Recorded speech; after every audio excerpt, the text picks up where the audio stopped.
Bonjour à tous. C'est véritablement un passage que nous trouvons ici dans notre paracha, puisque nous voyons la mort de Yaakov. Eh oui, Yaakov va quitter ce monde et il va être enterré à Hebron, aux côtés de ses ancêtres, dans Marat Marpella, où il repose encore. Avant de mourir, toutefois, Yaakov va bénir chacun de ses enfants. Et ces bénédictions sont toutes extrêmement intéressantes et apportent un éclairage sur véritablement notre lien avec Dieu. Nous allons nous en rendre compte au travers d'une de ces bénédictions, celle qu'il donne à un de ses fils, Asher. Asher, fondateur de la tribu du même nom, bien sûr. Asher, nous dit-il, Shmena lachmo, son pain est, traduisons-le littéralement, huile, plein d'huile. D'ailleurs, cela évoque la bénédiction que bien des siècles plus tard, Moïse donnera également à chacune des tribus avant de quitter ce monde. Il dira à propos de Asher, Vetovel beshemen raglo, il trempe son pied dans l'huile. Le sens premier est simple en réalité.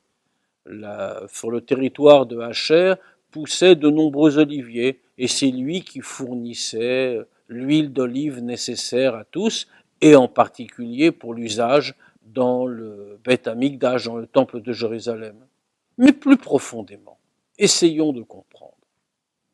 L'huile, dans l'interprétation traditionnelle, correspond à la chorma, la sagesse. La sagesse, la compréhension de la Torah, et même la sagesse cachée de la Torah, pour une raison simple.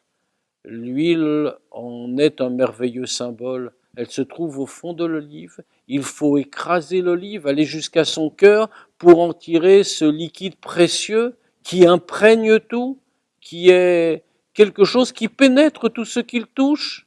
Eh oui, une véritable figure de la chorma de la Torah. Alors nous dit-on à Asher, pourtant, Tovel beshemen raglo, va dire Moïse. Alors qu'il a de l'huile, il trempe son pied dedans. Même s'il en a beaucoup, son pain est plein d'huile. Autrement dit, il en a fait véritablement une manière de vivre que cette sagesse. Mais attention, il est capable d'y tremper son pied. Pourquoi donc? Bien, voyez-vous, si l'huile représente la sagesse de la Torah, le pied représente dans le service de Dieu la soumission. Et oui, c'est le pied obéit à tous les ordres qui lui sont donnés. Il ne prend pas d'initiative, il ne fait que nous conduire là où nous désirons aller. Eh bien, justement, ici, Asher, veut-on nous dire, représente une qualité particulière. Oui, l'huile est abondante chez lui. Oui, il a la sagesse, mais il a quelque chose de plus.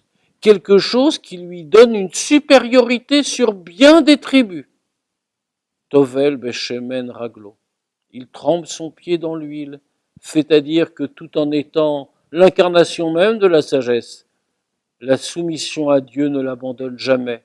Bien sûr, la sagesse est importante. Bien sûr, la compréhension est fondamentale. Mais s'il n'y a pas ce sentiment élémentaire de foi, de confiance, disons-le, de soumission à la volonté divine, alors, tout cela, toute cette sagesse ne représente rien, ne compte pour rien. Il lui manque cette base essentielle. Et oui, ce qui explique pourquoi Asher faisait partie du camp de Dan, et même était la tribu centrale. On sait que les 12 tribus, dans leur voyage dans le désert, étaient divisées en 4 camps, chacune composée de 3 tribus. Asher était la tribu centrale du camp de Dan. Le camp de Dan était celui qui marchait en fin de cortège. Et, nous disent nos sages, quel était son rôle? De ramasser tout ce que les autres perdaient pour le leur restituer. Évidemment, il marchait en dernier, mais plus profondément. Il ramassait kolma, tout ce que les autres perdaient. C'est-à-dire, tout ce ma. Qu'est-ce que c'est que l'idée de ma en hébreu? C'est l'interrogation. Quoi? Je n'existe pas, je suis quoi? C'est ce qui représente la soumission à Dieu. Et oui, parfois quelqu'un, dans sa sagesse, dans sa compréhension, peut perdre le sens du ma, le sens du quoi, le sens de la soumission. Alors, la tribu de Hacher et le camp de Dan étaient capables de le restituer. Et oui, une idée précieuse, s'attacher à Dieu, c'est aussi lui manifester toute sa confiance au-delà de toute la compréhension, de toute la connaissance, pour une éternité de lien avec le divin. Au revoir à tous.